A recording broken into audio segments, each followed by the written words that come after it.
గౌడ్ గారికి ఇన్నేళ్ళకెళ్ళి దాని మీద ఏదైతే ప్రయత్నం చేస్తున్నాడో మంచి పని, అది మంచి ఉద్దేశమే. కానీ దాంట్లో ఏమైందనంటే ఇప్పటిదాకా తీసుకున్న వాళ్ళేమో తీసుకున్నారు, దాన్ని కొంచెం మిస్యూజ్ కూడా చేశారు.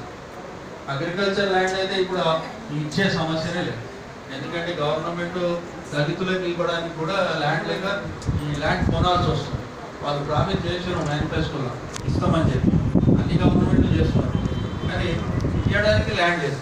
అయితే ల్యాండ్ కొని మళ్ళీ ఇవ్వడం జరుగుతుంది అగ్రికల్చర్ ల్యాండ్కి వస్తే. ఇక మనకు అగ్రికల్చర్ ల్యాండ్ అంటే ఇప్పుడు ఇయ్యారని తెలిసిపోయింది, ఎందుకంటే ల్యాండే లేదు కాబట్టి.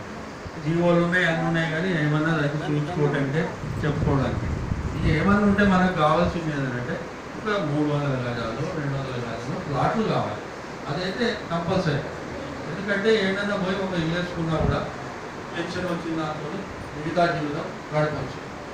అయితే దీనికి వచ్చిన అడ్డేంటంటే జీవోలు ఉన్నాయి, అన్నీ ఉన్నాయి, కానీ ఈ ప్రాసెస్లో ఏదైతే మెషినరీ ఉందో, డిసిషన్ లెవెల్ ఏదైతే ఉందో, ఈ ఇవాళ రేపు ల్యాండ్ అంటే బంగారం కంటే ఎక్కువ actually.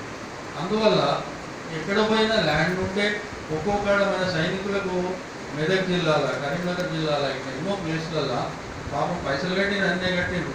House plots according to ఏదైతే జీవోలు ఉన్నాయో వాటి ప్రకారం వచ్చినాయి కానీ ఎవరో ఆక్యుపై ఎంక్రోచ్మెంట్స్, లేకపోతే దాంట్లో ఎవరికో అసైన్ అని ఉన్నాయి.